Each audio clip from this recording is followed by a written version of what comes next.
உள்ளூராட்சி மன்ற தேர்தல்களுக்கான வேலைப்பாடுகள் தற்போது அனைத்து பக்கங்களிலும் சூடுபிடிக்க தொடங்கியுள்ளது.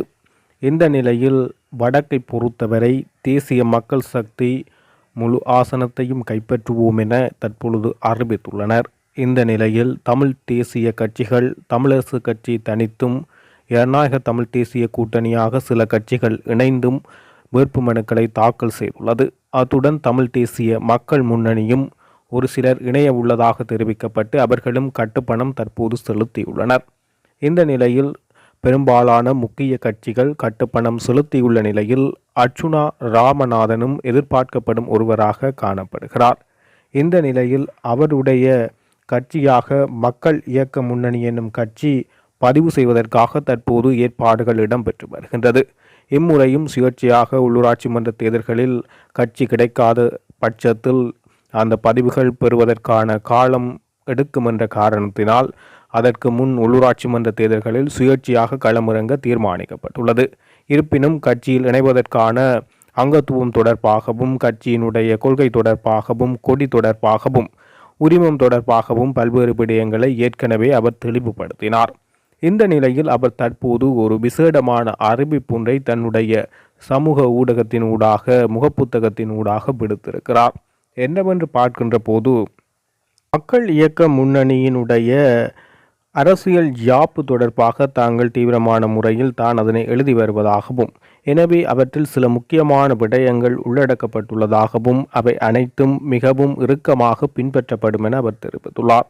அத்துடன் இந்த உள்ளூராட்சி மன்ற தேர்தலில் தான் பணம் பெறுவதாக தெரிவித்து பல்வேறு நபர்கள் புலம்பியர் மக்களிடம் பணம் கோரலாம் எனவும், அவ்வாறு என்னுடைய பெயர் பாவித்து பணம் கூறினால் நீங்கள் எவரும் கொடுக்க வேண்டாம் எனவும் அவர் கூறுகின்றார். என்னுடைய குரல் கேட்காமல் அல்லது என்னுடைய நேரடியான காணொளி அழைப்பு இல்லாமல் நீங்கள் எவருக்கும் பணம் கொடுக்க வேண்டாம் என புலம்பிய தமிழர்களிடம் அவர் ஒரு கோரிக்கையை தற்போது முன்வைக்கிறார்.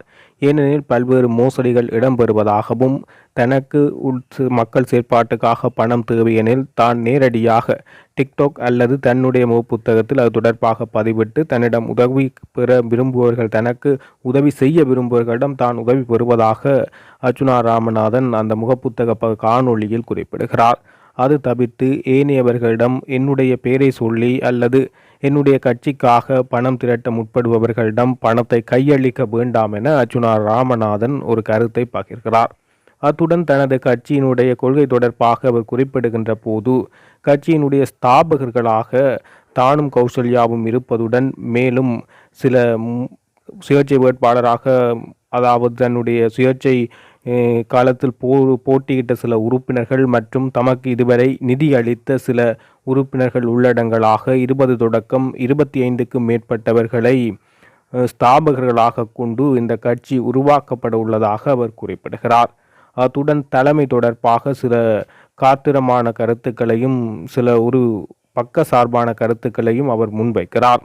அதாவது இது முதலே பின்பற்றப்படும் எனவும், இவை அனைத்தையும் ஒத்துக்கொண்டுதான் கட்சிக்குள் உறுப்பினர்களாக வர வேண்டும் என அவர் முன்னரே ஒரு தெளிவான விளக்கத்தை இந்த காணொலியூடாக வழங்குகிறார். அந்த வகையில் தலைமைத்துவம் நானாகத்தான் இருக்கும். அர்ச்சுனா ராமநாதனின் தலைமையில்தான் இந்த மக்கள் இயக்க முன்னணி கட்சி செயற்படும். எனவே இதற்கு 5 வருடத்துக்கு பின்னர் தான் தலைமை தொடர்பாக, அதனுடைய மாற்றம் தொடர்பாக பிரேரணைகள் மேற்கொள்ள முடியும் அல்லது தீர்மானம் மேற்கொள்ள முடியும். அது அரசியல் யாப்பில் தெளிவாக, என்னுடைய கட்சி யாப்பில் தெளிவாக குறிப்பிடப்படுவதாக கூறுகின்றார். அது தொடர்பாக இனி வரும் காலங்களில் தெளிவுபடுத்தப்படும் எனவும், 5 வருடம் வரை தானே கட்சியினுடைய தலைவராகவும் செயலாளராக கௌசல்யா நரேந்திரன் இருப்பார் எனவும் அவர் தற்பொழுது குறிப்பிடுகிறார். அந்த வகையில் கட்சியினுடைய தலைமைத்துவம் தொடர்பில் தலைமைத்துவத்தினுடைய முடிவுக்கு கட்சியினுடைய உறுப்பினர்கள் அனைவரும் ஒன்றுபட்டு செயற்பட வேண்டும் எனவும், தாமாக உள்ளூராட்சி சபைகளில் உதாரணத்துக்கு தவிசாளராக எமது கட்சி உறுப்பினர் ஒருவர் இருக்கின்ற போது சில திட்டங்கள் தொடர்பாகவும், முக்கியமான திட்டங்கள் தொடர்பாகவும் எந்த முடிவையும் தனித்து எடுக்க முடியாது. கட்சி ஒரு தீர்மானத்தை எடுக்குமாக இருந்தால் அந்த கட்சியின் தீர்மானமே அவருடைய தீர்மானமாக அமையும். குறிப்பாக கட்சியின் தலைவர் எடுக்கும் தீர்மானம் அதன் தீர்மானமாக அமையும்.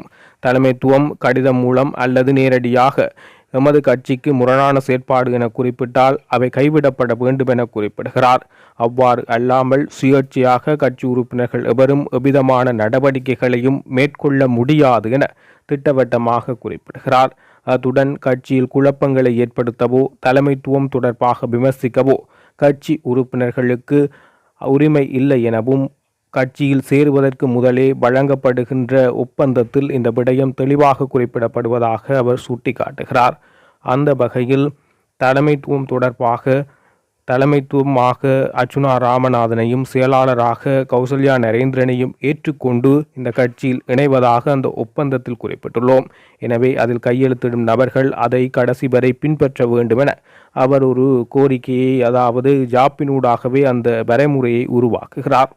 அத்துடன் எமது கட்சியில் லஞ்சம் ஊழல் தொடர்பாக குற்றச்சாட்டுகள் முன்வைக்கப்பட்டால் அல்லது கட்சியிலிருந்து நீங்க முற்பட்டால் ஒரு நடைமுறை இருப்பதாக குறிப்பிடுகிறார். கட்சியினுடைய கொள்கைகளுடன் முரண்பட்டு நீங்குவதாக இருந்தால் சில நடைமுறைகள் மிகவும் இறுக்கமாக பின்பற்றப்படும் என தெரிவித்துள்ளார். ஏற்கனவே தமது கட்சியில் தான் நம்பியிருந்த, அதாவது பாராளுமன்ற தேர்தலில் ஊசி சின்னத்தில் சுயேட்சையாக போட்டியிடுகின்ற போது அவர்களுடைய சுயேட்சை வேட்பாளர்கள் சிலர் இருந்தனர். அவர்களில் ஒருவர் தான் நம்பியிருந்தவர் 89 லட்சத்துக்கும் அதிகமான பணத்தை ஏமாற்றியதாக அவர் அந்த காணொளியில் குறிப்பிடுகிறார். எனவே இவ்வாறான செயல்பாடுகளை இம்முறை தவிர்த்து கொள்ளும் பொருட்டு கட்சியில் இவ்வாறான குளறுபடிகள் செய்பவர்கள், கட்சியில் இருந்து வெளியேற விரும்புவர்கள் கட்சியில் இருந்து வெளியேறுகின்ற போது கட்சிக்கு 1 கோடி ரூபாய் நஷ்ட ஈடு செலுத்த வேண்டும் எனவும் அதற்கான கால அவகாசம் வழங்கப்படும் எனவும், அவ்வாறு அவர்கள் செலுத்த தவறுகின்ற பட்சத்தில் அது தொடர்பாக சட்ட நடவடிக்கை எடுக்கப்படுவதுடன் அந்த சட்ட நடவடிக்கைகளுக்காக செலவிடப்படும் பணம் அனைத்தும், அந்த வழக்கில் இருக்கும் நாங்கள் செலவழிக்கும் பணம் அனைத்தும் அந்த நபரிடமிருந்து வசூலிக்கப்படும் என அர்ச்சுனா ராமநாதன் தற்போது தெரிவித்துள்ளார். எனவே கட்சியிலிருந்து இணைபவர்கள் மிகவும் இறுக்கமான கட்டுப்பாடுகளுடன் இருக்க வேண்டும் எனவும், தமக்கு நிறைய பேர்கள் கொண்ட பிரதேச சபையை கைப்பற்றுவது நோக்கமல்ல, 10 பேரோ 15 பேர் கொண்ட சபை இருந்தால் போதும், அவ்வாறான செயற்பாடுகளையே நான் முன்னோக்கி செல்வேன் என அர்ச்சுனா ராமநாதன் தனது காணொளியில் குறிப்பிடுகிறார். எனவே கட்சியிலிருந்து வெளியேற நினைத்தால் இவ்வாறான நடைமுறைகள் இருக்கும் எனவும், அவை அனைத்தையும் ஒப்புக்கொண்டே எமது கட்சியில் இணைய வேண்டும் எனவும் அர்ச்சுனா ராமநாதன் குறிப்பிடுகிறார்.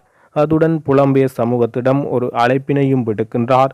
எமது உள்ளூராட்சி மன்ற தேர்தலில் கட்சிக்கான பணங்கள் வேறு எவரிடமும் கையளிக்க வேண்டாம், தன்னிடமே நேரடியாக கையளியுங்கள். தன்னுடைய குரல் கேட்காமல் எவருக்கும் அல்லது என்னை அடையாளப்படுத்தாமல் எவருக்கும் நீங்கள் கேட்கின்ற உதவிகளுக்கு பணம் கொடுக்க வேண்டாம், நேரடியாக நானே கேட்பேன் என அவர் அவருடைய காணொளியில் குறிப்பிடுகிறார்.